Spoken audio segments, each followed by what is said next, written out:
I had a question from a mom this week about how to make her second grade daughter practice the piano without all the drama and fuss. So I wanted to share my answers with you as well. The first thing is a values question. What is your goal? Do you want your daughter to gain mastery over learning piano? Or do you just want her to have some exposure to some different kinds of musical experiences? If the second is your goal, she's probably not enjoying piano very much. It's probably fine to move on to something else.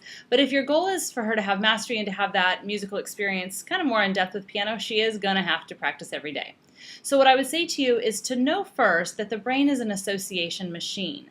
And so if we have really negative, drama-filled associations with playing the piano by battling with you, that's going to make it very unlikely that she's going to want to continue to play. So what you want to do is be thinking, how can I make some positive associations with playing?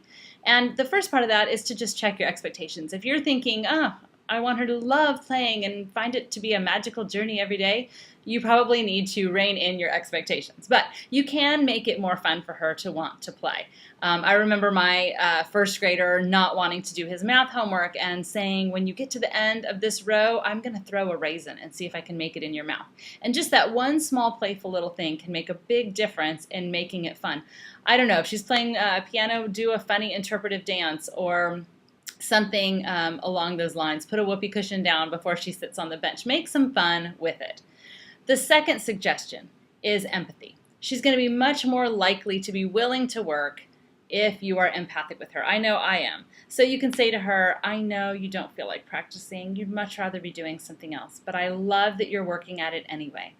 That's huge, just that empathy piece. And the third suggestion is really to be creative. You can give her back that time. So this has been a successful thing for me.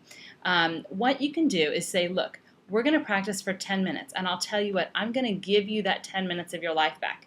When you practice for 10 minutes, or whatever the time is, I'm going to let you stay up 10 minutes later. I'm going to give you that time back.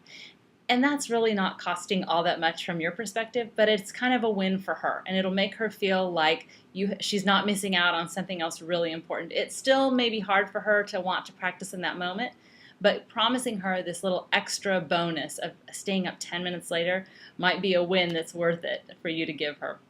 I hope these are some helpful suggestions for getting through the dreaded practicing battle.